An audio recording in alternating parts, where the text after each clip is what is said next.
Alrighty, everybody should be joining. Hello, everyone. Welcome to the Life Reawakened show. I am Gretchen Pritz, and we are here with the lovely Robyn Vogel. Robyn, say hello. Hello, everybody. I'm so happy to be here. Thank you, Gretchen, for having me. So excited to have you here. Robyn's brand new to the Life Reawakened show, so we're really excited to have you. And topic of relationship. Relationships, not we don't discuss it much here on the show. So super excited to dive into this with you because it is really an important topic because it affects every part of our life, right? Yes. All right, guys. So let me introduce you to Robyn formally, since most of you probably don't know her. Robyn Vogel is a longtime transformational love and intimacy coach and IFS psychotherapist, known for her compassionate, transformative approach to healing and personal growth. She specializes in helping individuals break through past relationship patterns, cultivate self-love, and open their hearts to new love.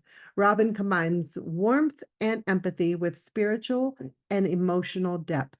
Her programs include workshops and masterclasses, create a safe, playful, yet sacred space for deep healing, empowering participants to transform their relationships and lives. Robyn uses her deep connection to spirit, Akashic records, and keen sense of energy in her healing work with clients. So, officially, welcome to the call today, Robyn. We are talking about unlocking your sacred love archetype. So, I'm really excited to dive into this topic with you and really find out what this means, like how this affects our relationships and what it actually means. So, officially, welcome to the call, Robyn. Thank you so much. I'm really thrilled to be here. I've been looking forward to this for a long time. Yeah, it's been a while. We connected a while ago and Yeah. we were talking before the call, like how fast time has flown till we got here. It's crazy. Yeah. Officially October. Yes, it is. So anyway, talk to me a little bit about relationship patterns and how that affects our current relationships. So a lot of us, have been in relationships for a really long time. And then there's some of us that have ended relationships and are kind of like by ourselves, but kind of want a relationship. So, so in both those scenarios, how are the past patterns really affecting us? Well, yeah, let's dive right in there. Yeah. Yeah, I want to say like the name of my business is my mantra, which is come back to love. And when we look at relationship patterns, part of the work is really vital because what happens is something happened to us in the past. We created a pattern.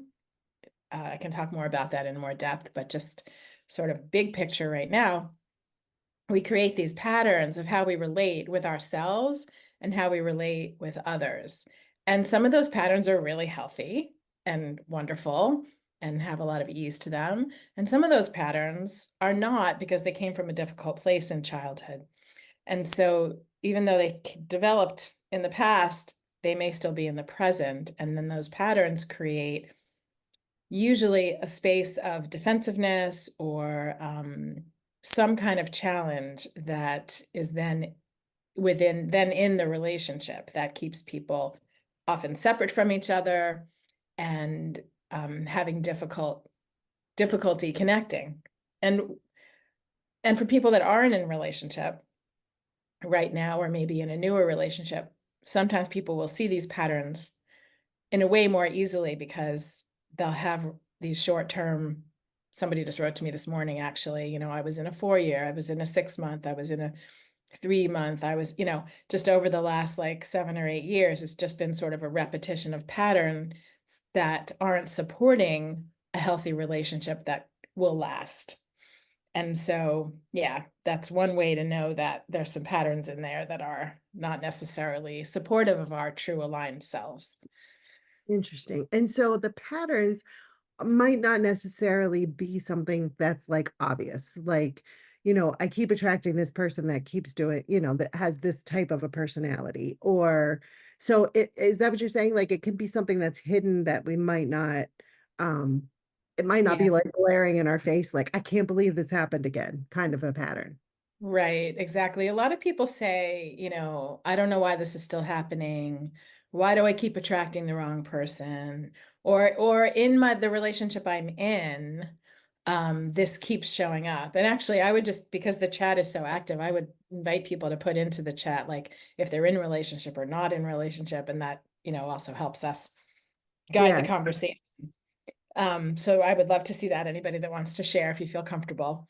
But I'll take it back because, like you mentioned, I'm a psychotherapist. I'm also a coach. I've been doing relationship coaching for many years, but my orientation is internal family systems, IFS. And that is a way of looking. Thank you for everything you're putting in the chat. It's a way of looking at ourselves as a sum of many parts, many different parts of ourselves. And the easiest way to explain IFS is, you can be angry and sad at the same time. So there's an angry part and a sad part. And then maybe you're also a little happy and there's a happy part. So that's just a very, very, very basic way of looking at it. But rewind to the past when most likely something happened. I mean, some people did get through their childhood with nothing, with a lot of ease and tons of love and unconditional love. And like, I love meeting people like that. You're definitely the exception, I would say. Most people had something. And because of that something in the past, we develop ways of coping with that thing, with that loss, with a divorce, with abuse, with just even being bullied, or just something even that happened with, peers at school. But something that happens, and thankfully, we develop ways to deal with what happened. And I say thankfully because most of us wouldn't be able to even get through what happened without those, what we call in IFS, protective parts. And the thing about that is that we get the protection at the time that we require it when the event happened. Like for me, my mother died when I was really young. And so I developed ways of coping with that loss that kept me protected and kept me maybe separate from people because I was, dealing with what happened and dealing with the grief. But the thing is that later on in our lives, when we become adults, those same patterns that we established as children that were necessary are the ones now that are in the way of being really in what I'm going to say, like pure, aligned, unconditional, loving relationships. And a very common one, and I'll use my own, myself as the example, like, um, having a loss so early, there became a fear inside me of being abandoned again, being left again. So I developed these ways of protecting myself from that happening. And I ended up going through, most of high school and college, for example, when a lot of people were like experimenting and, having sex and falling in love and like dating and like doing all those things that we typically do. But I didn't do a lot of it. I was like very careful and very selective and kind of like, no, just very protected because I was so afraid. And then when I, sort of came into my mid-20s, it was like, okay, I need to deal with this. I need to work on myself and start really doing the healing work. And I was ready at that time, but I wasn't ready before. So that's an example of the way the patterns develop and what can happen with them if they're not tended to.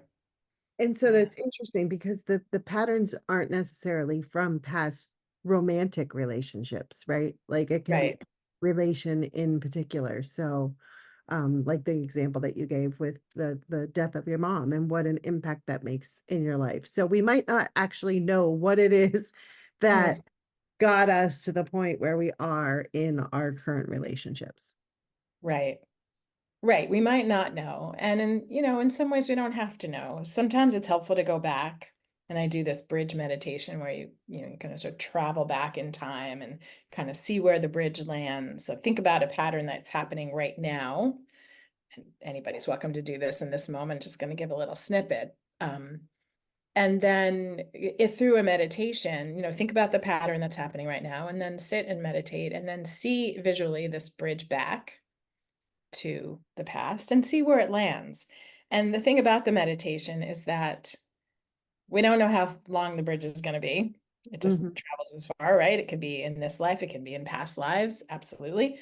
Bridge travels back, and just see where it lands. And you stay with that with curiosity, because sometimes we think, oh, this is because of that thing that happened, but we really don't know. And so leaving that space open to wherever the bridge lands, um, we can get information about what happened, and then we can handle that. We can look at that. We can do the healing work from all different places, um, to recover from it. But we don't always know, like you said, and we don't have to know really, because we also can just look at the pattern right now and say, this isn't really working for me.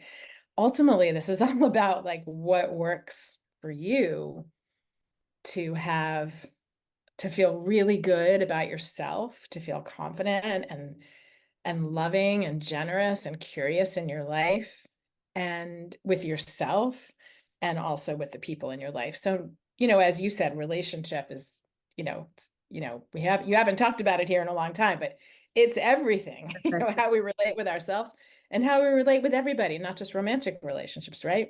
Kids and family and neighbors and communities and Yeah, everything. yeah, yeah. So it's interesting that you said about loving yourself, because Annette made this comment. I couldn't understand why all my romantic relationships were abusive until I realized I didn't love myself. I had given up on being lovable all the way back to when I was a little girl. Mm, yes. Yeah, And interesting. so, yeah, exactly. And so, yeah, so the questions you might ask are, maybe you already know the answer. Just like what what happened? What did you take on? Oh, so I want to add a piece here. So either what happened in early on that had you interpret something as I am not lovable. That's one piece. Or because we are such emotional, empathic beings, and I know all of you are because you are here with us on this in this format on this show. What did you absorb from your environment that actually wasn't yours? One of my absolute favorite tools is looking at that and saying, was there someone, Mm, just using this as an example, which I hope is okay with Annette, um, who was in the environment that didn't feel lovable, that uh, that gave the idea to Annette that that was kind of the way to be in the world. Because when we're, before birth to about age 6 or 7, we're just absorbing all the energies, and we absorb them as truths because we don't know any better, right? It's not till later when we're fully developed that we can sift through, wait, this isn't true. That wasn't, you know, but at that stage of life, we just absorb it all, and we absorb it all as truth. So who was unlovable, who felt unlovable, in your family, in your world, and how did you pick that up, and how can you return it to the person who was actually feeling unlovable? mm. And often it's generational, right? It comes from way, way, way back. So there's an energetic practice. There's also a practice actually in the internal family systems world where we pass it back to our ancestors or to your mother, or whoever was in your space that didn't feel lovable, and then you Mm. took it on. Yes, is an example of what can happen for Yeah, sure. Yeah. very, very interesting. So this is an interesting comment from Mary. Mm. Narcissistic mom, death of father at 14, lots of talk therapy, two ex-husbands. Been with the current husband 15 years, but I'm outgrowing him. Mm. Love to hear more about that outgrowing. Well, um, yeah. And so it, I guess my question, my follow-up question, you can comment on that, but my follow-up question on that is, do we can a relationship be transformed? You know, even in that instance where you're feeling you're outgrowing somebody, or you're changing and they're not, or that kind of a thing, or is it just like something it's time to like close the door and move yeah, it's a really good question. It's a really good question. Sometimes in relationship, I'm going to go back to something that I was taught a long time ago. And that is, you've got two people, right? Maybe more, but let's say you've got two people and each one's growing, at their own pace. And it is true, it actually happened to me. Um, but it is true that, one person will grow and it puts pressure on the relationship because things are changing and they're not the same. And when there's growth, you want something different. You want patterns to shift. You want things to end, new things to come in. So one person's growing. And if you want to stay together, and it's possible to do this, because I don't think it's always possible, but you can kind of, hang out there for a bit, support with compassion and love, maybe some subtle sharing and teaching, maybe some direct, we need to go do this workshop together. I really want to go into, some couples work. Then, maybe the person catches up and, there's a little of that. And that's really nice and really lovely and often possible. And sometimes it's not possible. Sometimes a person just grows and the other person is like, I'm not going there. And when that happens, you can choose to stay and be with that or make another choice. And I don't see it as right or wrong, good or bad. I No, don't see any of these things, right or wrong, good or bad. It's like our souls are on a journey, for sure. and the journey is the journey. Yeah, Yeah. for sure. Very cool. I see a mixed bag of not in relationship, in new relationship, and also been in a relationship for a long time. So here's Good. one from Catherine.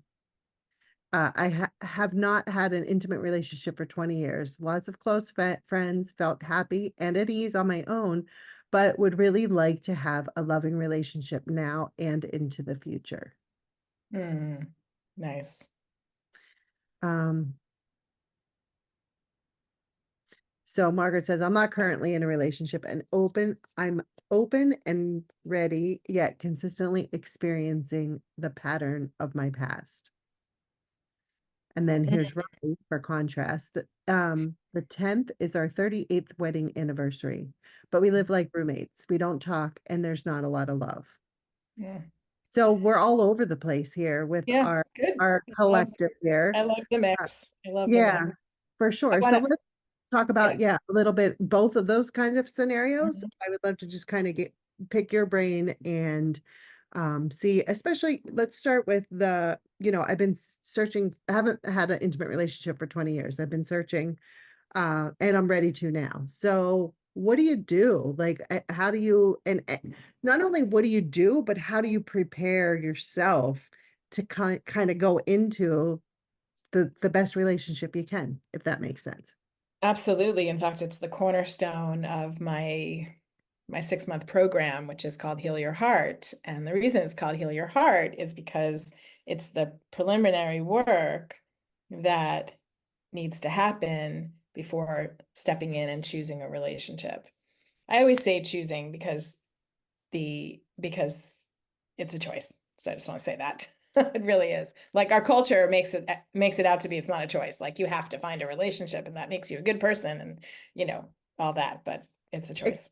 I'll let you finish, but Catherine says, Yeah. am almost 71. And Catherine, I'll have you know that is the age range that Robin works with quite often is, 60 older women and men. So Yeah, um say like, yeah, 50 and over for sure. yeah. Yeah. Lots So of no people in worries their there. Yeah. 60s, No. yeah, 70s. No, totally.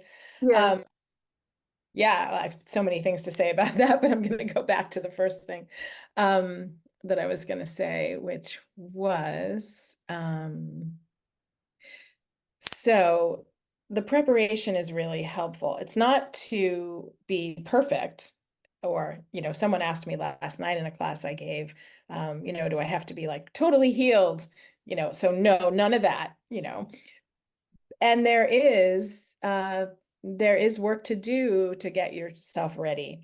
And what happens in our culture a lot, because there's such a drive to be in relationship, people do what I call trauma bypass. What I've witnessed is this trauma bypass. It's like there's things that happened. Maybe trauma isn't the word that you resonate with, but all those things I was just talking about that happened in the past, they do need to be dealt with because there are parts inside that are still having strong feelings about what happened, and they can easily block the openness and the capacity to attract and connect with right partnership, right capital R. So that work is really important, and it can be scary to do, and we can have a lot of resistance to doing it. And I couldn't emphasize enough how important it is to look at that, Mm-hmm. to look at whatever it is that's going on. Is there fear? A lot of people are, and I no judgment, obviously, and no shame. It's like it's scary to be in a relationship. It's scary to love. We're like opening up and being vulnerable and risking, you know. Not everyone's gonna do a bungee jump off of, the high cliff in Australia, although someone's here from Australia.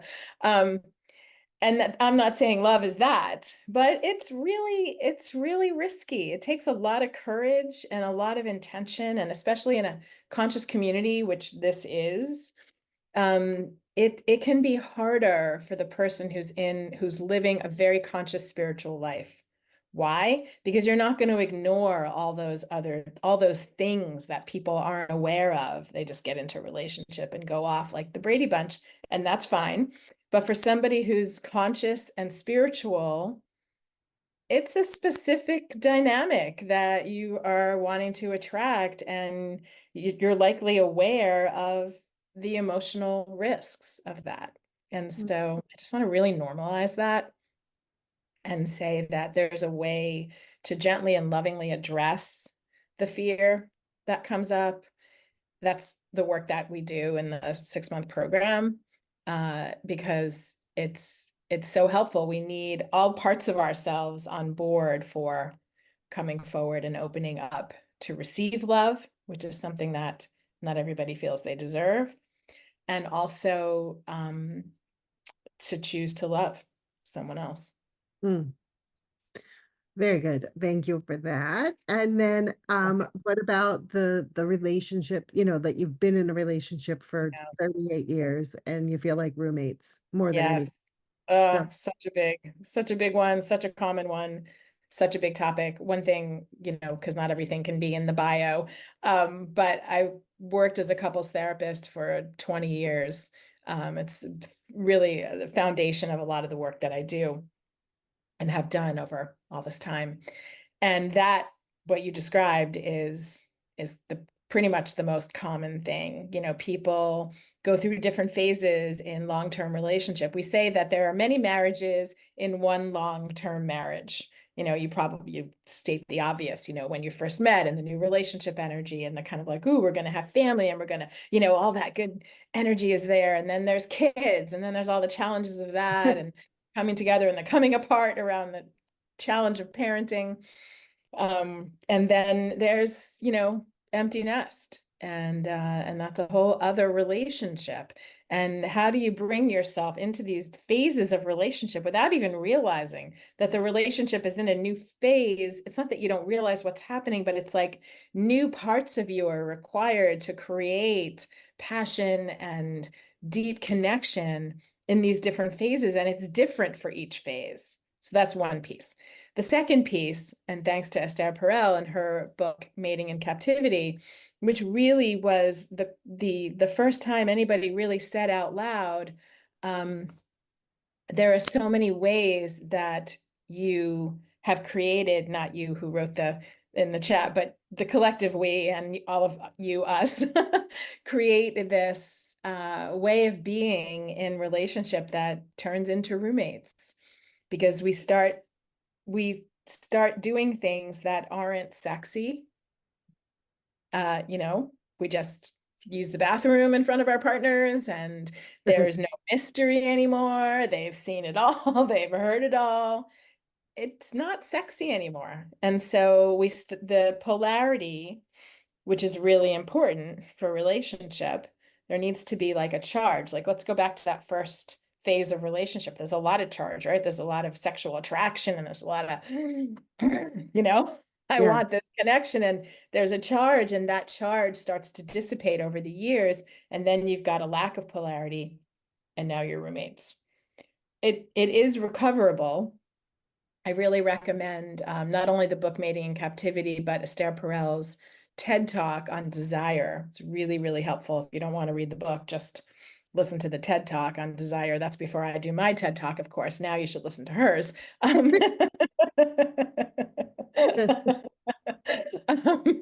But yeah, but honestly, I mean, it really is important. And for those of you that are thinking about starting a new relationship or that are in a new relationship, I really encourage you to hold that piece in your awareness strongly. Like there does need to be a polarity of masculine and feminine energies, of positive, whatever the ions, it doesn't, I'm not talking body parts, but just the charge needs to be there. There needs to be mystery.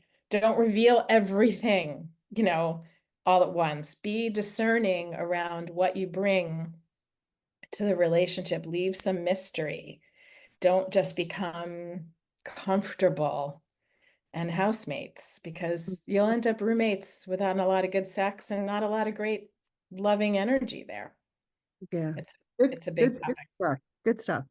And Yeah. so how does this all kind of come together with this sacred love, the archetype that you talk about? So how do all of these relationships and kind of where we are in them come together with finding out and knowing what this sacred love archetype is?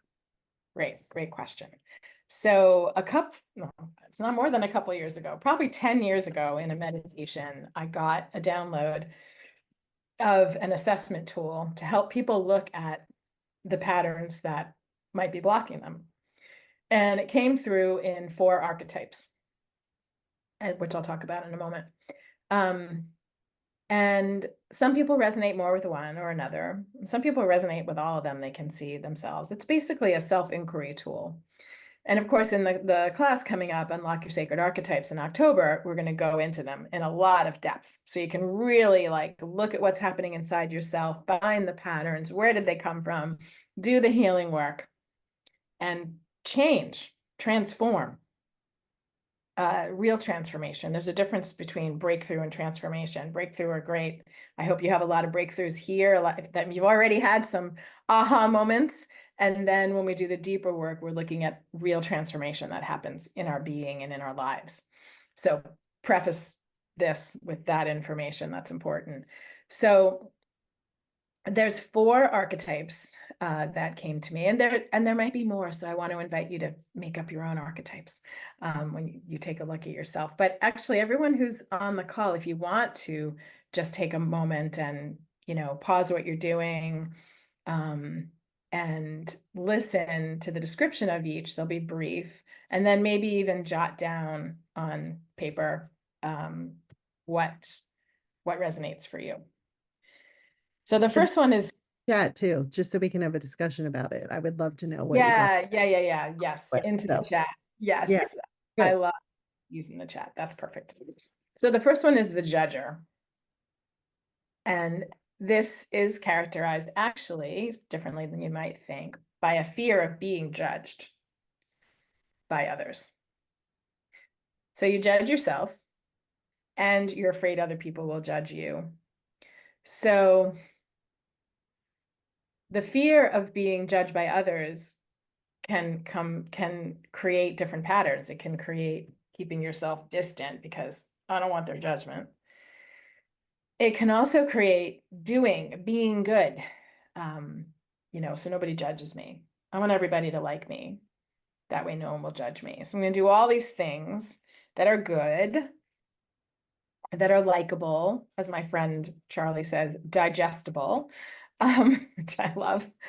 And then what happens? We're not really being ourselves when we're trying to not be judged by others, because we're making all these accommodations and trying to avoid this feeling of being judged, mainly because there's a lot of self-judgment. Okay, so that's one, the judger. And the second one is the people pleaser. It's a common one. They all sort of fall into similar categories, but have nuances. So this one is the fear of, like, sort of the same fear of being disliked, fear of being rejected. And basically you're sacrificing yourself by pleasing everybody else. There's a pattern of putting energy out, doing things for people, being known as the one who can make everybody happy. But what happens is you're draining your own energy and starting to feel resentful somewhere inside there. There's probably anger, resentment, and a feeling of lack, actually. This person looks abundant because they probably know a lot of people, because there's a pattern of pleasing all these different people. But inside, it's like they're not pleasing themselves. So that's the people pleaser. The third is the caretaker. Caretaker has a fear of losing the person. And so they're kind of you can see similar patterns, but they are nuanced, sort of overdoing, overgiving, and can sometimes show up as a reason not to step out and be fully yourself. For example, I know this one from my past when I had young children. The caretaker, like, I have to take care of my kids. I can't do X, you know. I don't want to go on a date or a vacation with my husband because I really have to stay home and take care of my kids. That's like the most important thing that I need to do. And then I'm not, you know, again, like, I'm not living my fullest life, and I didn't at that time because that's what I was doing. I had that excuse for everything. So basically the caretaker isn't getting their needs met as well, but they're sort of putting them all on. Sometimes we can do that with elderly parents or a partner, kids, a neighbor. And then there's the fourth one, which is the abandoned one. And that has a different energetic to it. You probably can feel it just in saying the abandoned one, kind of the energy, you know, it's like a victim energy. The fear is the fear of abandonment. And the actions in the world can look a few ways. One could be, keeping distance, protecting yourself from being hurt again. And another can be like holding on really, really, really tightly, because you don't want to let go, and you don't let go. Like, letting go is difficult, and challenging. So with these 4 ways of looking at yourself, again, I want to say, not right, not wrong, not shameful, nothing, just normal human behavior as a result of whatever happened in your past, you know. So if anybody right now is going into like beating themselves up or feeling badly, it's like, this is really just information, just data points, because then you can do something about it. Like, Yeah. we can't change the things that we don't know a little bit. We can change lots energetically, yes, but we still need like some information there of what we want to shift. So So we can invite you you to chat now. float? But go ahead, yeah. Can you float through, like, because I can see like different areas of my life being in different Yeah, archetypes, you know what I mean? Like, so sure. just depending on kind of where I was, so, or where I am. So Absolutely. yeah. And so Yeah, what, absolutely. Go go ahead. ahead. Yeah. Well, So I was just gonna go ahead. going to say that sometimes someone will resonate with one, and that's like the most, prominent one. And sometimes there's a blend of a few that feel resonant. And like what you just said, Gretchen, in this situation, I feel this way. In this situation, I feel that way. But there's probably one sort of running theme. Yeah, for sure. For Yeah. sure. Interesting. Really interesting. And so then once you have this information about you, like once you kind of see yourself in one of these archetypes, then what happens?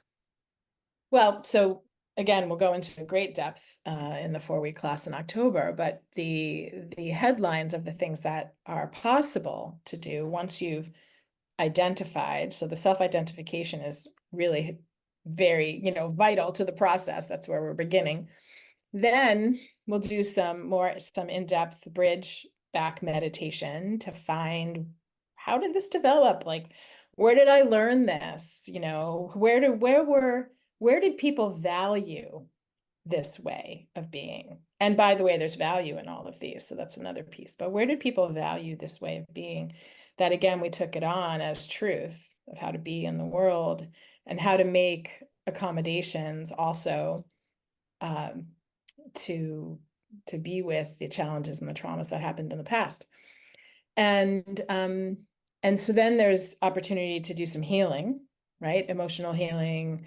I do a lot of neuroplasticity work, so working with limiting beliefs and very specific tools, working with the mind, so important. Like the emotional is one piece. The neuroplasticity work is so powerful. We'll look at the soul journey, like what journey is your soul on, and why is this present for this lifetime in this soul evolution?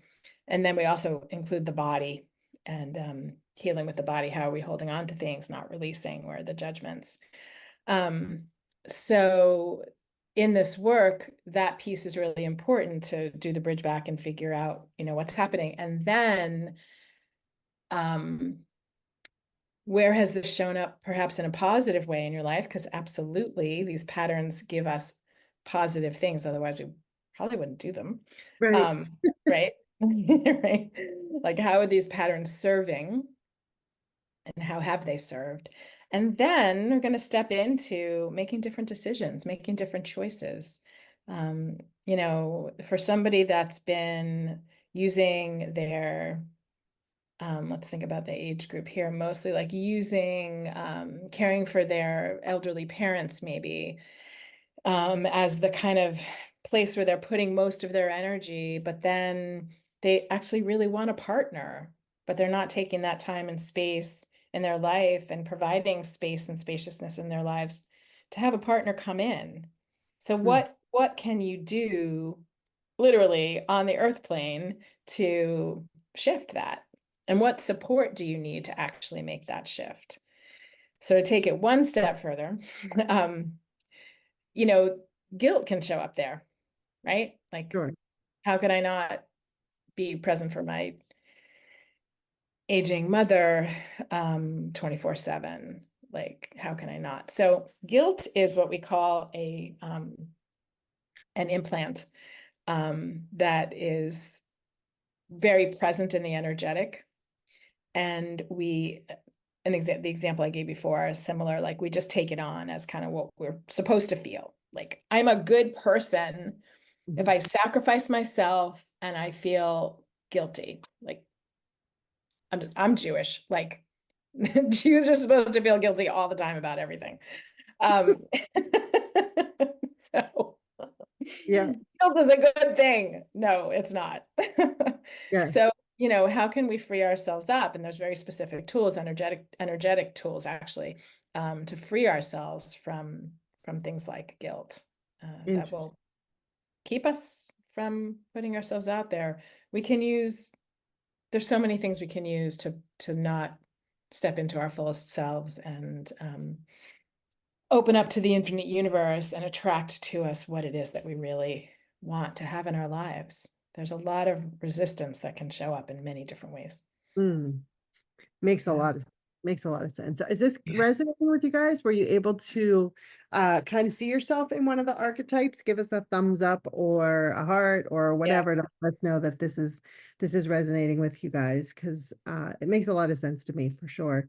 And it's just one of those things, like as you're talking, just all these moments of your life are kind of flashing through your through your mind Right. as you're talking, like, oh, I can see that. Oh, I can see that. So very cool.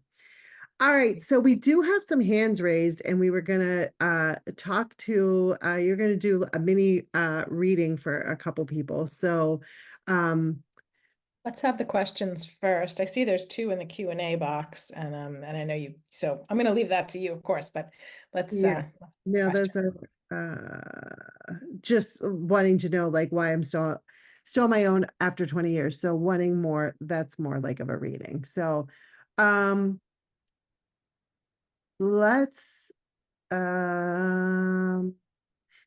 am going to lower all your hands because I'm sure most of you want a reading.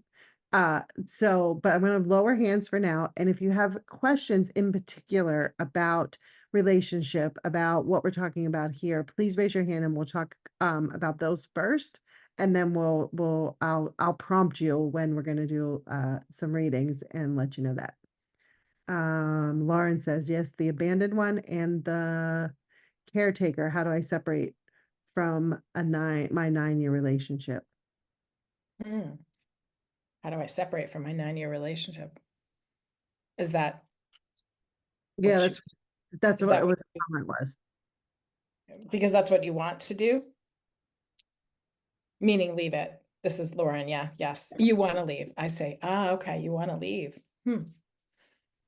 So I'm a big fan of questions. It hasn't come up here yet, but I just want to say I'm a huge fan of questions. And by what I mean by that is I'm a fan of asking questions rather than drawing conclusions. So often we draw conclusions about things because we want a definition, we want to understand things, our brains want to understand things. So we put a conclusion in a statement. So I'm gonna ask some questions there. So one question is like, what would it take to shift the energy? What would it take to shift the energy to separation? I guess is one question, Lauren. What is it that you desire? Separate question, what is it that you require? And I'm sure these questions are relevant to many, those two questions especially. Yeah, I guess my question is like, what's holding you back from leaving? And, it sounds like obviously there's a lot more information there. Courage to be yourself is a really big thing when you've been in a relationship where there's this great metaphor for relationship. And that is like the relationship is this little car that's driving down the street with a real sexy, attractive person in it. And they're like, hey, come over here, hop in the car. And you go and look at the car and it's shiny and it's red and it's like, ooh, it's like hot. And the person in the car is like, hot. And you're like, but I don't know. I'm sure I can fit in. I don't know. I'm going to try to fit into that car, well, okay.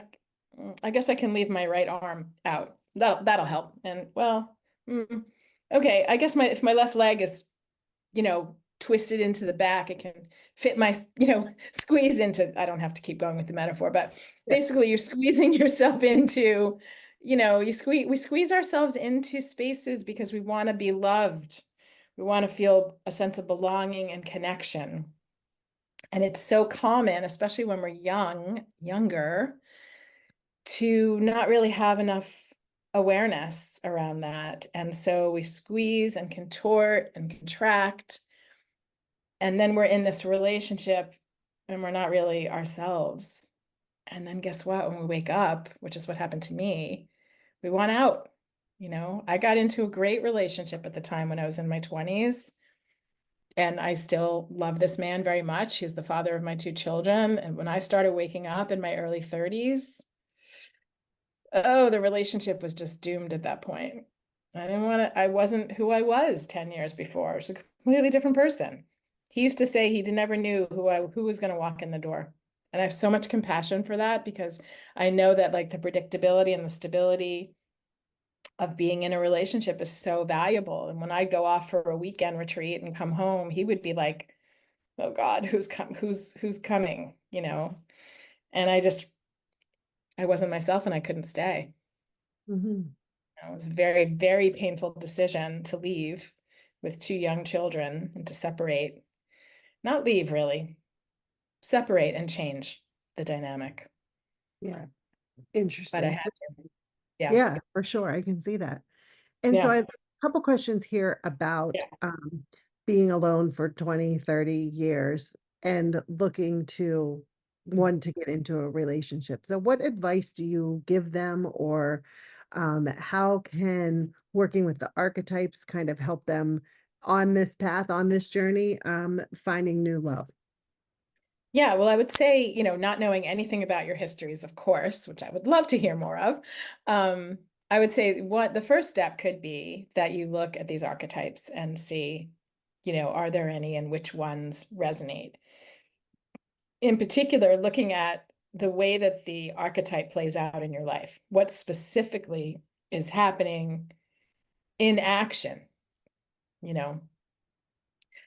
So that's really helpful because then with the right support and the right guidance, again, you can heal, but also begin to make different choices. So that's one piece.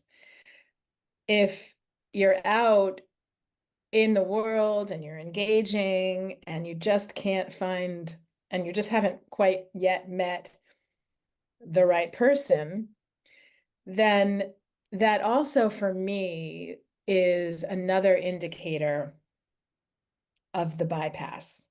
Because what it tells me is that there are parts that are ready and parts that aren't ready. Because when we're really ready and we have the space, important piece, we actually have the space in our lives and we're clear about what we want, there's no reason why the universe wouldn't bring you, all of us, in any realm, really, what it is that we want and desire and require. So there's a lot of places to look there. What am I willing to receive? What am I not willing or ready to receive? Do I have clarity about what it is that I actually desire and require in relationship? Am I married to my work instead? Am I married to caretaking somebody? Or Mary said, yes. um, those are some really good questions to start with. Yeah, because there's something. I mean, if you're here and you wrote that question, you asked that question, and you've been inside and, not engaging with the world and not engaging with people, okay, then, it's time to come out, and what's blocking you from that is another piece of the conversation. Yeah. Sure. Yeah. Clarity is huge. Yes. Yeah. Clarity is huge because the universe wants to give, give, give, give, give. The universe, the earth, absolutely generous giving, but if they don't know what to give, it's like, and fear. I saw that Kathy wrote fear. Yeah. Yeah. Absolutely. Yeah, absolutely. And so, what would it take to feel safe would be a journaling question that I would invite, journaling yourself, putting it in the chat, what would it take to feel safe? Really, what would it take to feel safe? And the thing about that question is that it can bring up shame for people. Mm. Can I really ask for that much? Well, can I really have that? When we ask that question, what would it take to feel safe? Yes, you deserve to feel safe. We all deserve to feel safe and loved. And what would it take to feel that way is so valid. It's like you deserve that. You deserve to feel safe and loved and cared for and supported by the universe. Very good. Awesome questions, guys. Thanks for Yeah, asking. great Um, question. I love the engagement. It's so great. Yeah. yeah. So Robbie says, I feel my husband is like my mother, both narcissists. I feel his fear and sadness, but can't reach him because he thinks he is fine. Mm, So I think that's would is definitely something they would love to hear your thoughts on. yeah. So he thinks he's fine, but can you read it one more time? Just because I want to pick up on the energetics of it. Yeah, let me find it. I feel my Okay. husband is like my mother, both narcissists. I feel his fear and sadness, but can't reach him because he thinks he's fine. Oh boy. Yes. Yeah. It's so challenging when we've had an experience of a narcissistic parent. And then very often we choose a narcissistic partner. And of course, and many of there's like so much talk out there, research, etc., on dealing with narcissistic parents and narcissistic partners. The core at the bottom of all of that is a core belief I'm not good enough. And so there's that piece that really has to do just with you. Um, Often we try to change the person on the outside.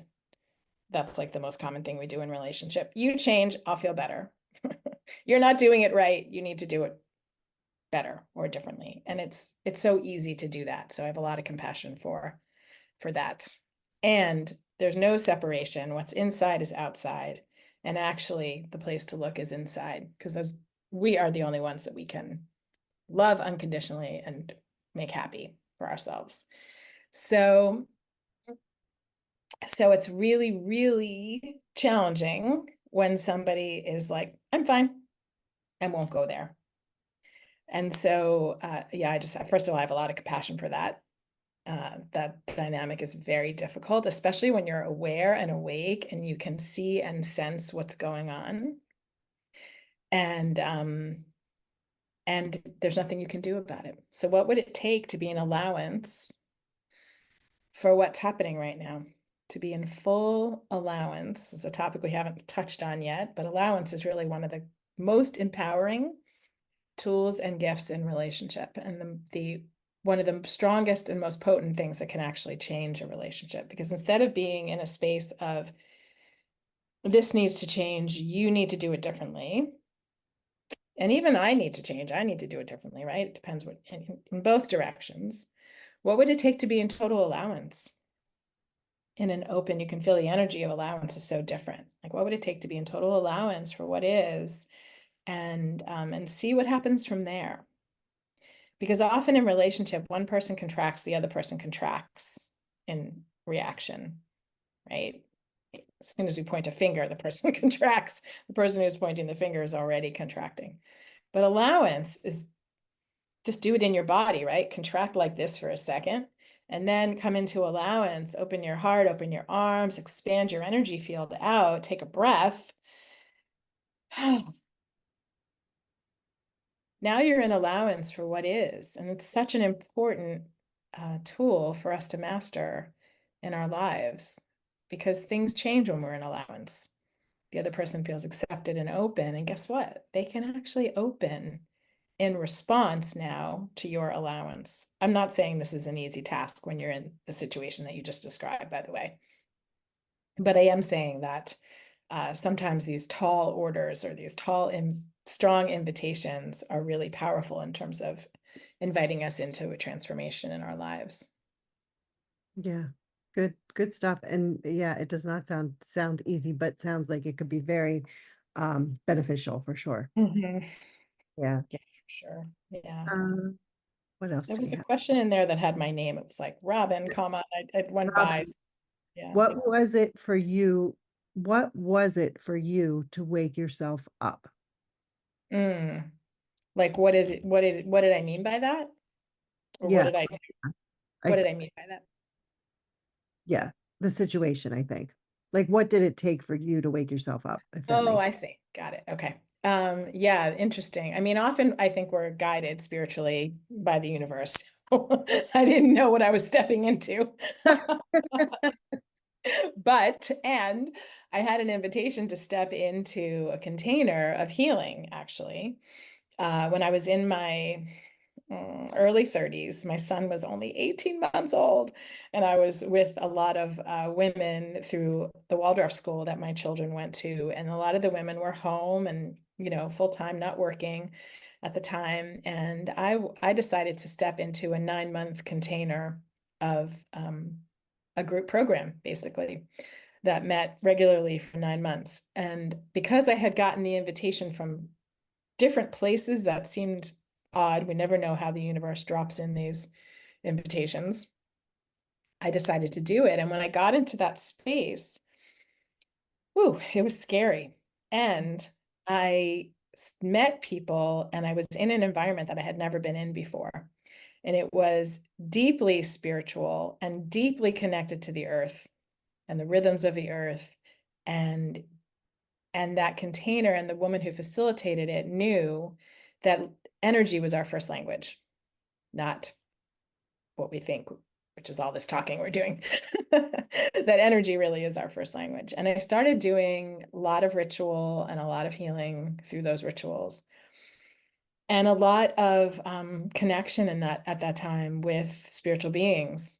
And my life totally changed. As I said, my poor husband at the time. But that was the beginning of waking up to who I really was. And before that, I mean, the awakening is about waking up to who we truly are, who we are in our essence, our aligned selves, and our spiritual divine selves.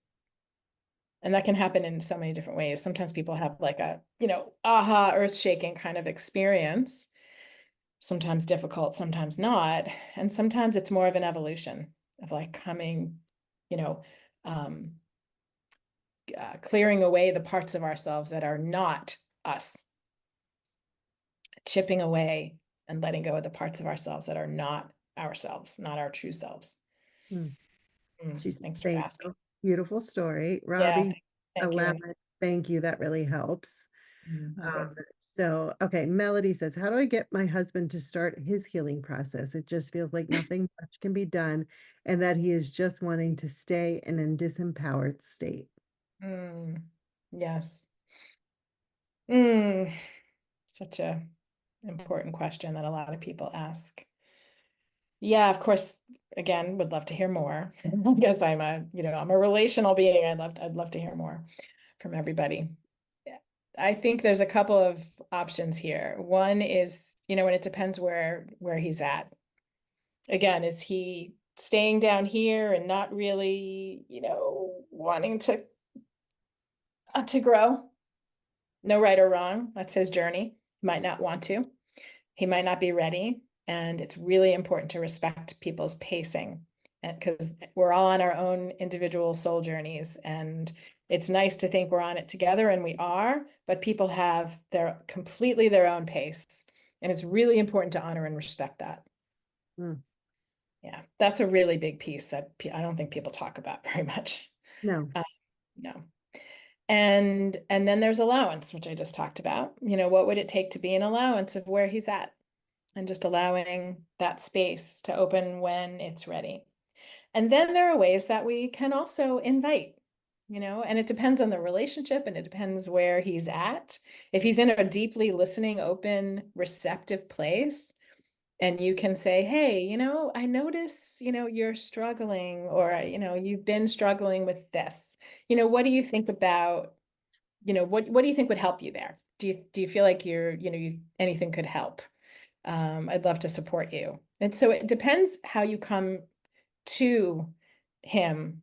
The energy that you come to him with is really important. A lot of times people will come to it with like, ugh, I'm frustrated and this needs to change. I can't tolerate it. I'm going to leave if this doesn't change. And I understand those feelings. It's not that I don't. And when we come with compassion and curiosity, which in internal family systems, we call that self energy with a capital S. So compassion, curiosity,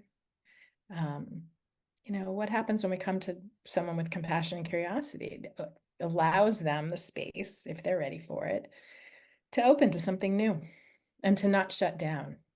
So if you think about, I often will encourage people, and friends included, to think about what it is they actually want, and to then consider what it would take to get that. Mm, And then decide how they're going to approach the situation based on that, not based on judgment. It's easy to judge, but that's not what we're here for. We're not here to judge. We're here to love. very good. Yeah. Great question. Good, good, Yeah, good, good. good question. All right. So now let's do some readings. If you guys want to get in line, raise your hand. You hit the react button and you can raise your hand. And we'll go from there. So Melody says, I see. Thank you for sharing this. It is very much appreciated. So thank you You're for that. welcome, Melanie. Yeah, my Awesome. pleasure. Yeah, So you want to talk a little bit about what's going to happen here? sure. So one of the things I'm always guided by spirit, my intuition. One of the things that I do in that realm is I offer Akashic record readings, and probably many of you know what those are. And if not, the way that I kind of hold and envision the Akashic records is like the book of our lives, the book of our souls. journey, our soul's journey, and our soul's journeys. So like across many soul lifetimes, it's kind of all there. And so sometimes I'll do readings for people where we take an in-depth look at what's there. They often come with 3 or 4 questions, and the readings take about an hour, a little more. And there's information. I want to say, and I was saying this to Gretchen earlier, that for me, it's often very visual. And so there'll be images. And sometimes in the beginning of a reading, they don't really make sense. It's like, well, why did we see that river flowing between the mountains? I don't know. As we do the reading, we can relate back to the images and say, oh yeah, that makes sense. Or someone will take the images with them and then they'll call me later. Oh yeah, that image like related to something that just happened, or I started to understand it differently once I had the image. So I just want to say that here because we're going to do really short readings, and whatever the images are, they are. And I just invite you to write them down and let them percolate, pay attention to your dreams, pay attention to what you see, and just pay attention to your awareness. So someone just had a question about is it similar to inline therapy? Timeline therapy. Say it So again. Oh, timeline. timeline. Yeah. It's not similar to timeline. Yeah, because Akashic records are theme-based. I will say that.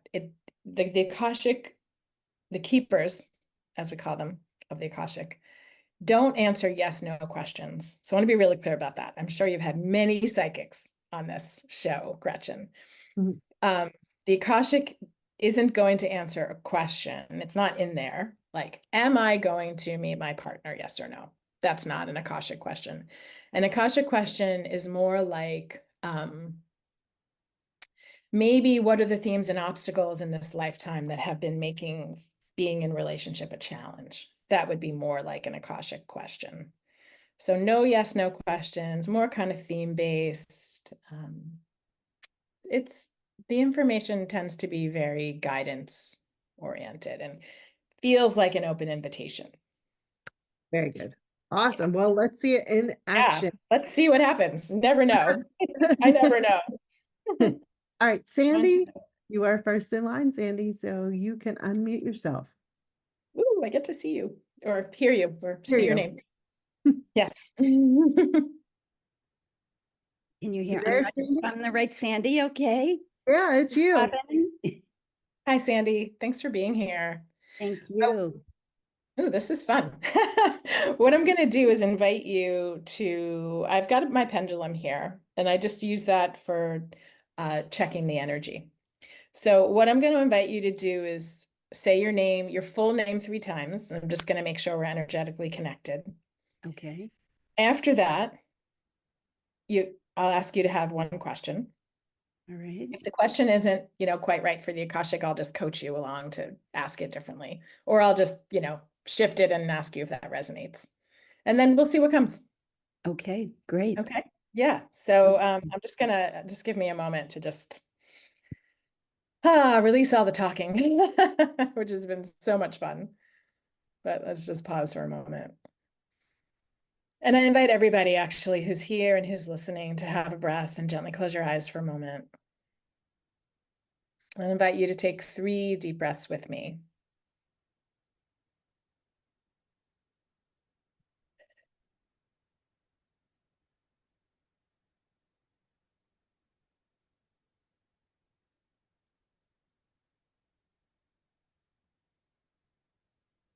And I invite all of us to ground to the earth and to open up to spirit by expanding our energy fields out. Relaxing the shoulders and the belly, relaxing the muscles of the face. Yeah, good. And absolutely, when we do readings for one person, there's often information for others. So even though Sandy's here, I just want to say that this could also be for you, whoever you are that's listening. Okay, so the energy's flowing. Sandy, can you say your full name 3 times? Sure. It's Sandy Garcia, Sandy Garcia, Sandy Garcia.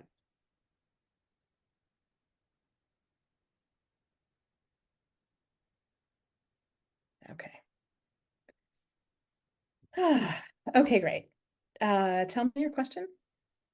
Okay, I'm in a brand new relationship with a wonderful man, but he has a lot of trauma from his childhood, which is bringing up some of my childhood trauma.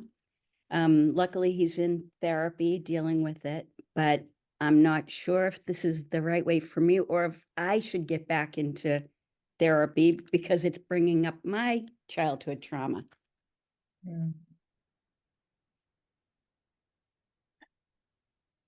How long has the relationship been? Just a month. Just a month. No. Oh, the universe had a strong invitation for you, huh? Mm-hmm. How old are you? If I you am. if it's okay I'm to say. 70 Okay. years young. Yes, 70 years young. I Yes, really need to reframe my question. How young are you? right. Yes, that is absolutely. Thank you. Oh, wow. Okay. So I say, oh, wow, because it's very clear that it's really time to do this work for you.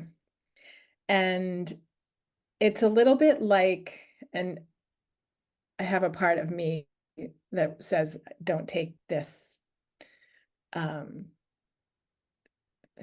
well, whatever, you'll take it however. It's like an explosion, and that's the image that I have. But not an explosion in a bad way. That was the part that I wanted to say, like, don't take it in a bad way, negative way. When there's an explosion and an energy of explosion, there's the capacity and the opportunity for significant healing and growth and transformation.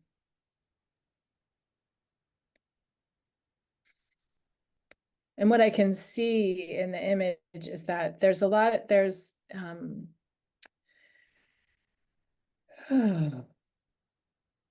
there's been things underneath the surface that haven't been addressed that are kind of, yeah, okay. So they're in shadow, is how I would interpret the image. They've been in shadow, and it's time. And when it's time, usually what's been going on is the universe has been nudging you, and you haven't, you either haven't been taking the invitation or you haven't noticed the invitations. It can be either. And again, no right or wrong about that. It's just, so when we don't take an invitation or we don't notice them, something often big will show up so that you notice it. And being in the relationship for only a month and noticing how his past traumas are triggering yours is quite profound. And I say that because it might have taken 1.5 years to get there, but it's taken 1 month, which it's such a gift. And it's such a gift at the decade that you're entering, because there's no time like the present. And your soul clearly wants to do this work while you're here in this lifetime. I'm going to pause there. Yeah, beautiful. Thank you for asking that question. Thank you, Robyn. I appreciate it. You're welcome, Sandy. Awesome. How did that resonate, Sandy? It definitely did. I wasn't even prepared with a question, but I'm glad. I'm glad. That was good. Oh, good. Good. Very Keep fast. posted, all right? Thank you. Yeah, Thank keep us you. posted. I'd love to hear. For Thank sure. All right, awesome. Okay, let's do another one. Next in line is Mia. Right. Mia Prince. I like your name. Hi, Mia. Thank you so much for You are picking. so welcome. Oh, Yes, let's take a breath together. Yeah, I need one. Yeah.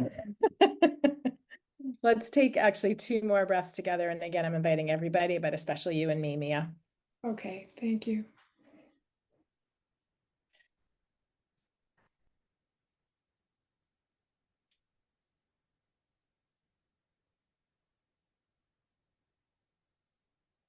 Okay. Can you say your name 3 times? Mia Full name. Prince, Mia Prince, Mia Prince, Mia Prince. Do you have a middle name, Mia? I have a lot of middle names. Can you say your full name as you understand it for yourself energetically and in So, reality? energetically, I use Mia Prince, which is my married name, but my, I guess, birth certificate name is Mia Maria Grazia Rotondo. Oh, God, thank you for saying that. Can you say that 3 times? Oh my goodness. Okay. Mia Maria Grazia Rotondo, Mia Maria Grazia Rotondo, Mia Maria Grazia Rotondo. Wow, there's so much more energy with that, with you saying that name. I don't know if you can feel that, but wow, I had chills. And the pendulum went from just like a little dull move to like, Yeah. so, Oh, wow. Okay. I so rarely use that's, it. Yeah. I yeah, rarely. that's important though. That's important because how we identify and our name and Right. the energy of our name is it impacts us, impacts our lives. So there's that piece. Um, Okay. So you recommend I use it for any work that I'm doing on myself or that clearing? yeah, if Yeah. that's what comes to you, then yes. Okay. Yeah, yeah, Okay. yes. I'm Okay. getting a yes on that for sure. Oh, So okay. yeah, and okay, so go ahead. What question do you have for the Akashic? I really want to know what's happening with all my relationships in my life. They family, they friend, they just come and go. There's always lies and gossip. And recently I have an estranged son of you in the last year and a half who wasn't there to support my husband and myself during some health issues. It just seems like around me, I feel like I have this reverse magnet and I don't know what it is. So, and it's a pattern from childhood. And I did not have a good childhood. I know that. So Yeah, and it's just, a yeah, pattern of childhood, it sounds like you said. for sure. For sure. Yeah. I didn't feel wanted by my mother at all. Okay. So there's been I think, abandonment issues obviously there. Yeah.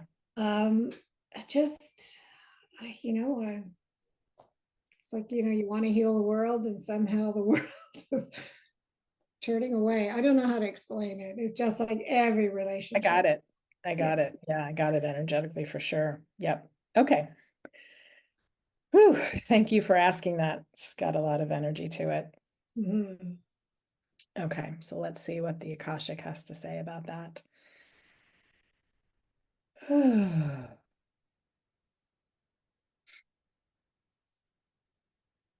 Interesting. So sometimes I see a word in front of the records as they're opening, and what the word that showed up is neighborhood. Um, so just write that down. Okay.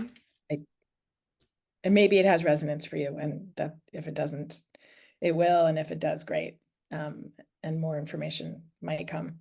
So let's see. But I just want to name that because it's so prominent across the visual for me, across the screen.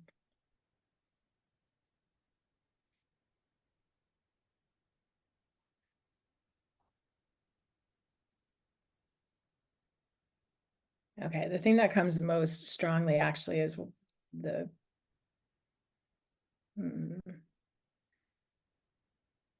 yeah, the piece around your mom.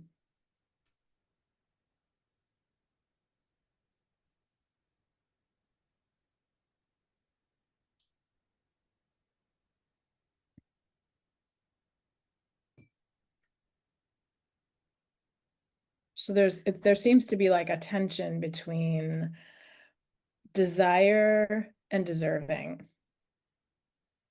And when there's a tension around desire and deserving, there can be an energy of desire that goes out widely, that brings lots to you into your field, into your life, into your awareness. but then it's quickly countered with a lack of with a belief in a lack of deserving. And so the energy is pretty much what you described in a way, like coming towards, pushing back, coming towards, pushing back, coming towards, but not fully allowing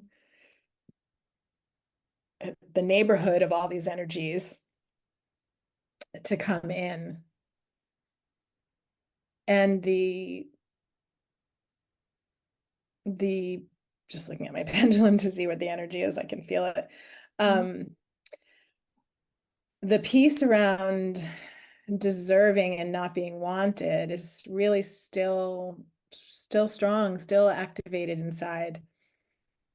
And the thing that happens when these parts are in shadow is that they're acting and enacting things in life, and it's hard to notice that they are actually doing that. Like they're taking the steering wheel and driving the bus, even when we don't want them to, or we don't think they should be, or we don't think they're there anymore. So let's go back to yeah, say what's a response you have to that, Mia, just so we can get more.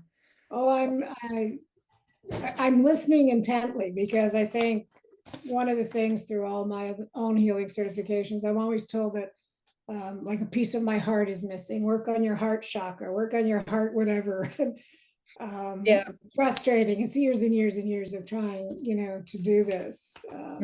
But I understand when you said that, the deserving and the desire, like that giving and receiving, the yin and yang, I guess. Yeah. Yes, there's a tension there between the deserving and desire. I would use those two words when you look at it, because they have different energies than give and receive. Deserve and desire, those are very different energies. And I would take a look at that. And yeah, what I got right away was that the self-love piece is your journey. It's why you're here. And you've learned so far to love yourself, and there's a whole lot more. There's a whole, I have chills everywhere. There's a whole lot more of self-love. And let me just see if the Akashic has anything, and then I have a piece separate from the Akashic.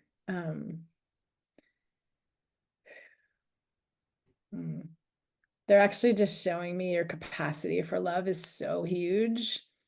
And it went from sort of a darker colors that were darker to this really beautiful wholeness, image of wholeness, a circle of wholeness, like a huge, a huge circle with red on the inside, and just like a whole lot of light coming from behind that's ready to shine, but that your capacity is absolutely huge. And it's time to tap into that. It's time to return that energy to your mom more than you have already, because I know you have. Yeah. So they're just showing like it's a journey, it's a path, but do you have any roots in Asian culture or Asian ancestors?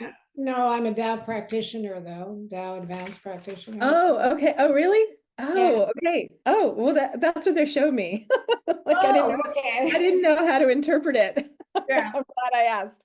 Or maybe that's what it is. Yeah. So yeah, okay, thank you. I'm glad I asked. So actually they're showing that that's really vital, and that's the way that you're actualizing your divine aligned self. And to there's like more. They're showing like more of that. Yes. Oh, I'm so glad I asked, because I'm often confused by the images. It's like, why are they showing that? It's amazing you picked that up, because I just was on a webinar earlier today on that, where we have our weekly Nice. practitioners. So yeah, it's it's amazing. You saw that. Yeah, totally. You're on the path, and there's more. And there's more. And it's a big energetic piece with your mom to let go of, to separate from. It's a hard one. Yeah. Yes, absolutely. It's a challenging invitation.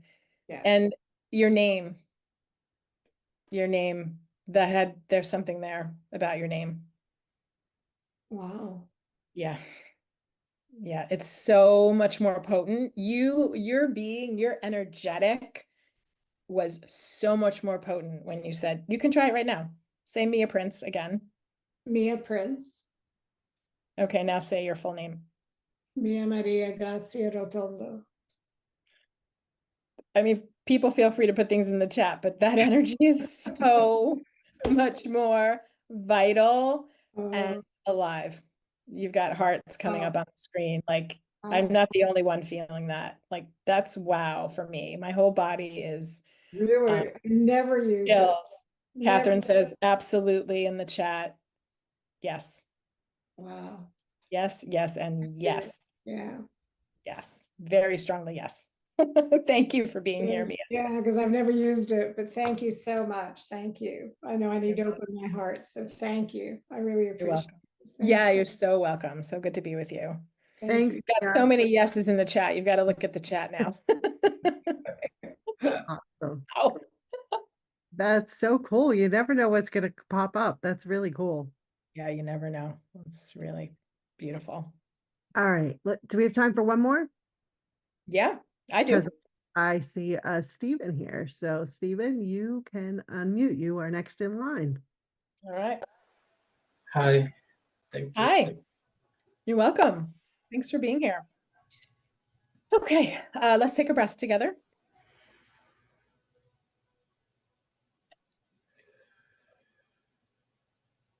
Can you take another breath with me, Stephen?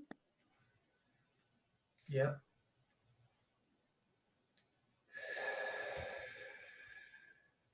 Awesome. Okay, and can you say your name 3 times out loud? Stephen Ike, Stephen Ike, Stephen Ike.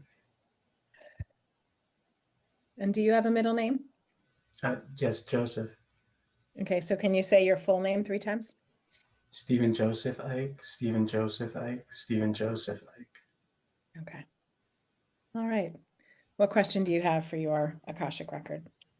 I'm just wondering about my relationship status for the future, because I've been working on myself and worried about what I'm supposed to do now that I'm feeling like I'm coming out of the dark night of the soul. Okay. So again, the Akashic records are thematic. So I'm glad you added that last piece. It sounds like the question is, I'm coming out of a dark night of the soul. So first, Robyn, personally sending compassion for that. And also congratulations, because it's hard and life-changing. And you had a question like, what's next? Like, I don't know what's next. So let's just see. Let's just see. And I know there's a relationship theme in there, but we don't know if, we'll see what the records say about what's next. Yeah.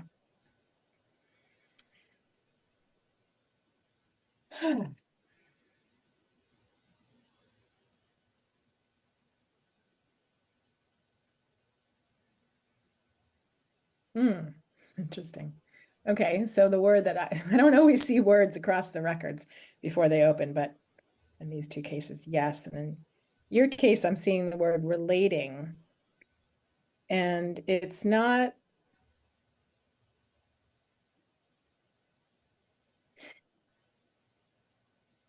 I don't know how to describe this any better. It's not across my whole screen, which means it's not an obstacle, but it is important. It's kind of like on the side, like relating is important. So I guess there is a question there, about how you're relating with yourself and with others. So that's just a question for your awareness. And then let's take it into your records.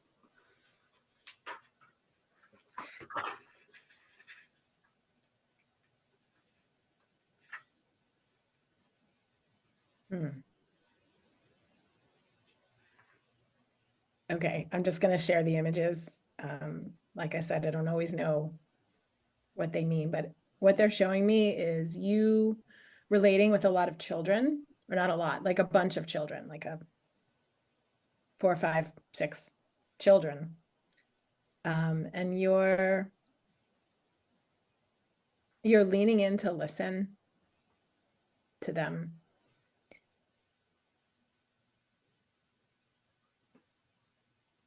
And what it seems like they're wanting you to do next is to identify your inner children. Ooh. Oh, it's kind of intense energy. And allow each one to give, allow each one to have a voice. Yeah, and as we go there, the image gets bigger and bigger. So what that shows me when I'm doing record readings is like, yes, we've landed on what's next. And they're showing me the initial image, and the one now is you're kind of bent over the group of children, and you're really listening, like you're coming down. You're not kneeling down, but you're from your adult space, like really listening. And when the image got sort of magnified, it gave me the sense of getting closer and closer.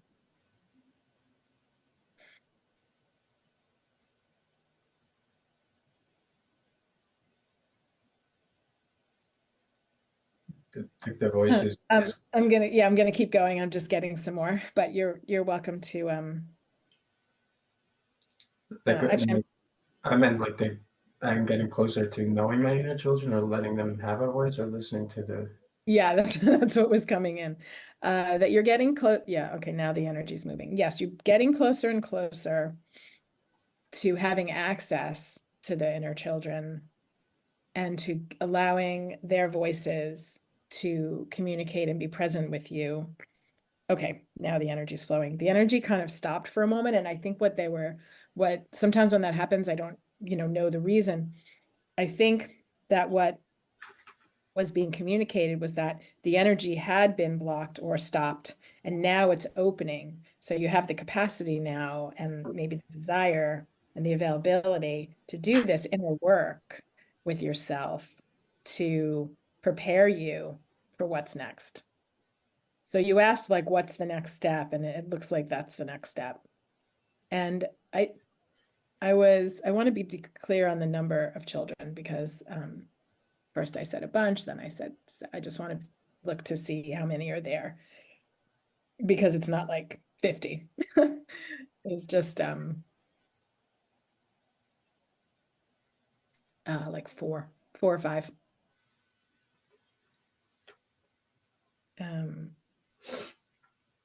You think that has to do with the number of inner children I have?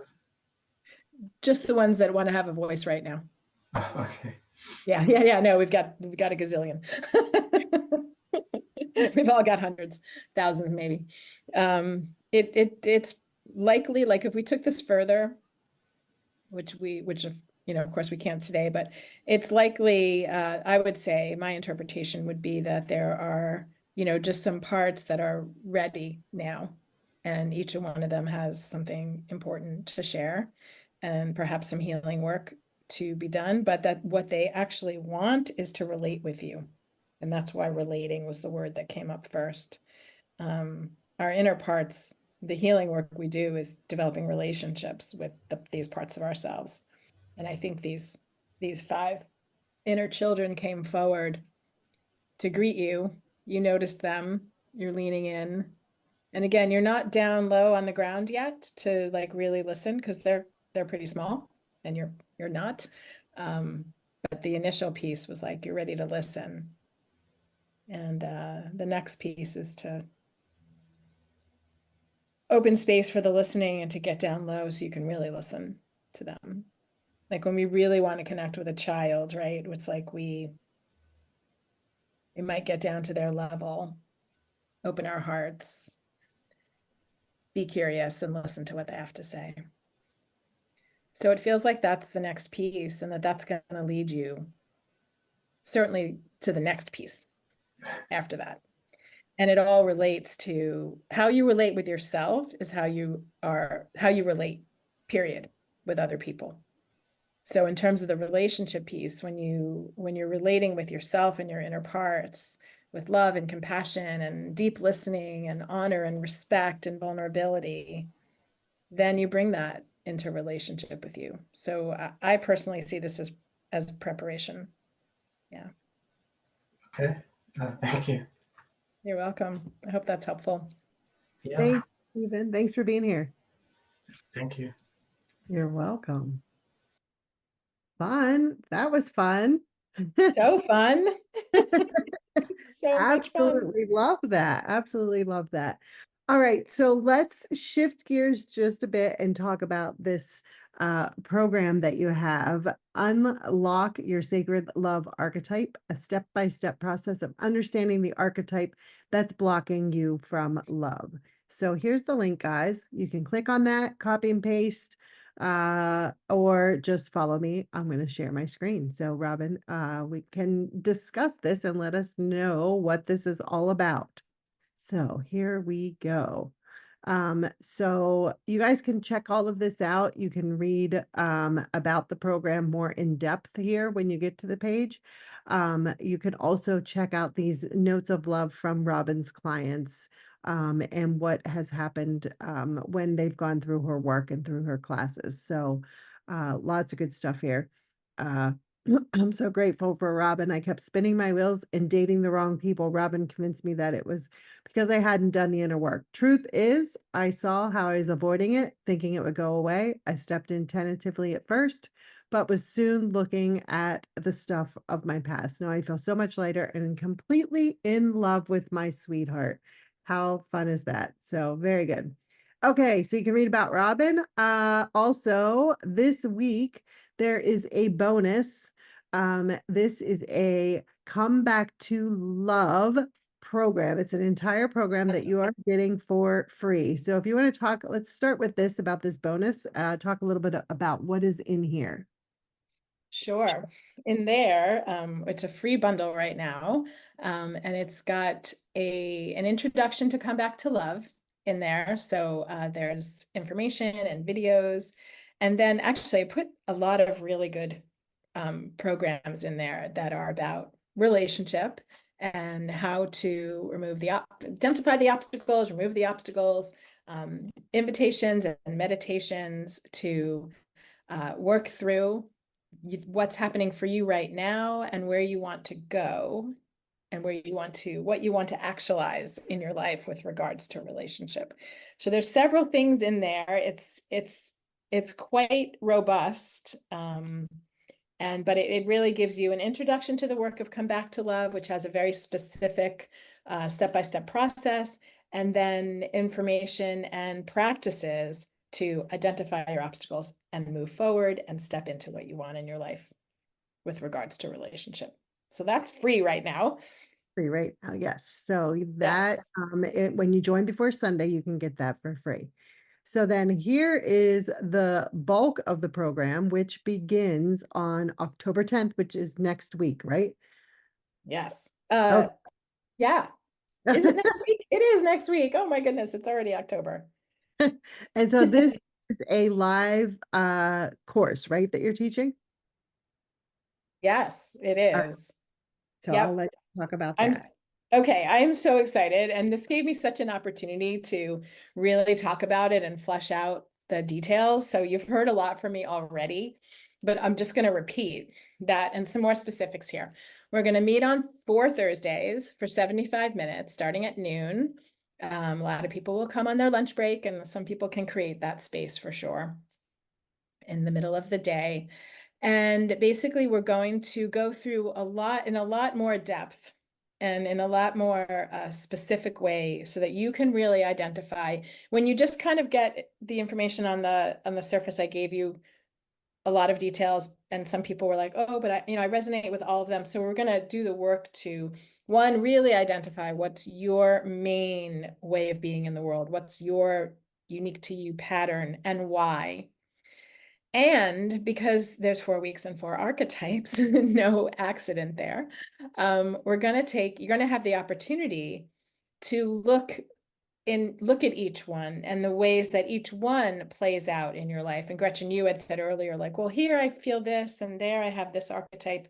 And yes, so the opportunity to actually identify and then do the healing work and have the transformation into patterns that are healthier for you, more aligned with you and your divine self, so that you're bringing more of yourself into the world and less energies that will drain you and have you doing things for other people that actually leave you feeling a sense of lack and resentment and anger and not having what you desire and require in the world. So the potential to have kind of the solution to the things that are creating an imbalance and unhappiness in relationship and feeling stuck, whether you're feeling stuck in a relationship that you're in, or you're feeling stuck not engaging, being able to be in relationship, this class is going to address all of those and be able to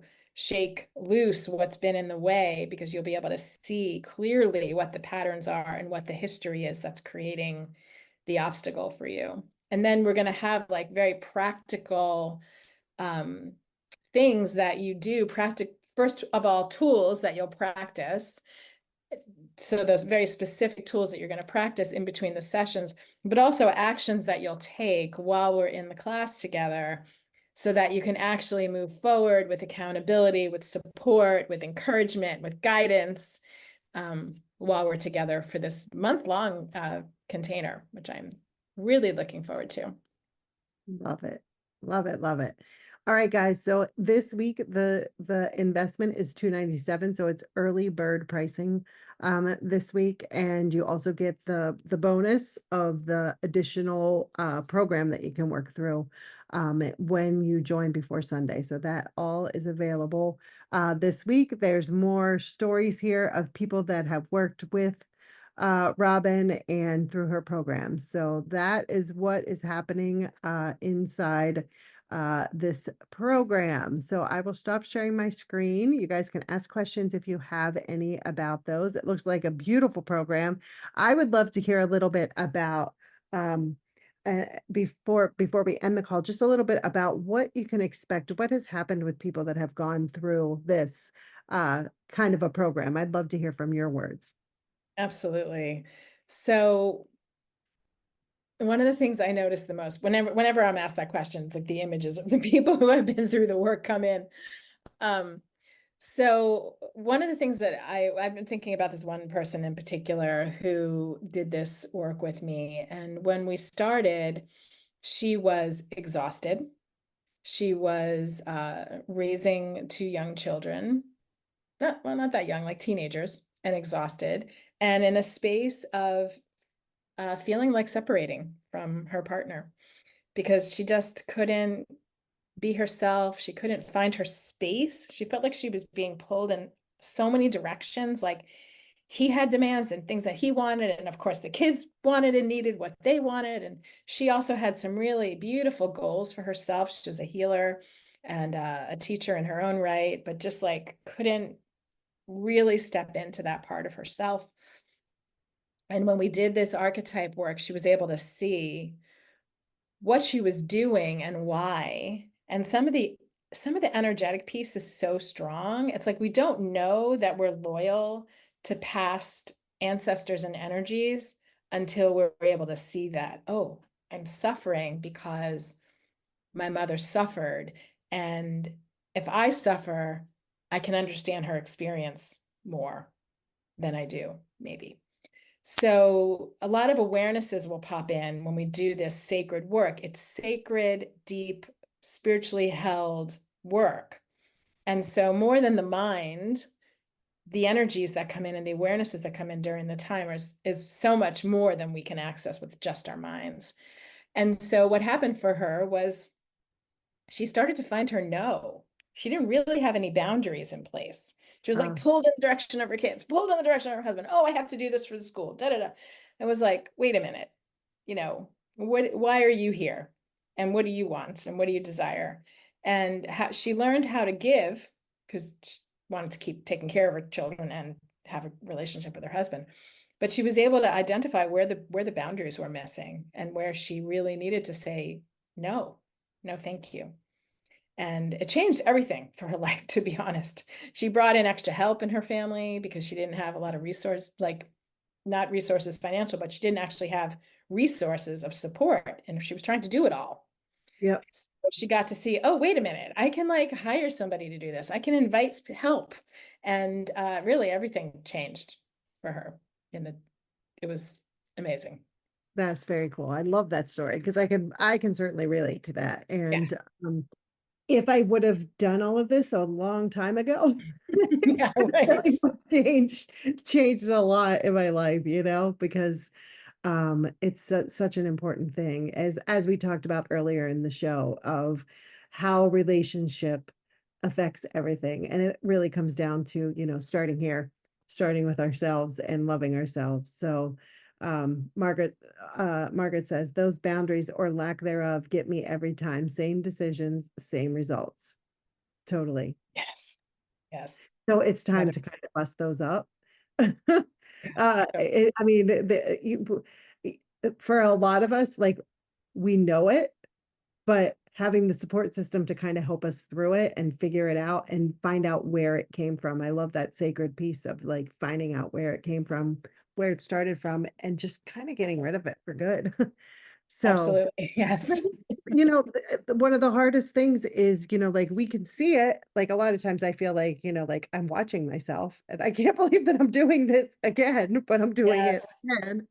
Yeah. And, we don't necessarily want to. Boundaries is a huge example. It's kind of like, oh my God, why did I just say that? Why did I say I would do that? Or why, when I know that I don't want to, or I know I can't, but it just kind of came out. But finding a way and that recognition of like where it came from and clearing it, getting rid of it and starting anew, just sounds beautiful. Yeah, absolutely. Well said, Gretchen. Thank you. You're very welcome. Awesome. All right, guys, I'm going to put the link there one more time. lifereawakened.com/Robyn24A. You can click on it, copy and paste it, check it out. Just know that before Sunday, you get the early bird price of $297 and also the extra class for free. So you get the extra class for free. So that is the program. And that's Robyn. Robyn, you're awesome. I loved having you here. So much information you've given us. Really, really appreciate the time that you spent with us and your heart. Really appreciated this call. Thank you. I loved being here. It's really different when you step into a container that feels just so loved and supported and grounded. And I really feel that here. And so Oh, grateful for everybody who came and played with us. great questions. Let's all show Robyn our love and how much we appreciate having her here and the time she spent with us, as well as all of the information she's given us. Good, good, good stuff. Really appreciate it. Awesome. And thanks for coming through the chat as well. So thank you so much, Robyn. Great having you here. Really, really appreciate you. Thank you all for being here and being so interactive and giving us, helping us guide this call. Can't do this without you. I appreciate all of you for being here. All right, everyone. Bye, Robyn. Thanks so much Have a for being. wonderful day. Lots of love. Bye-bye, everyone.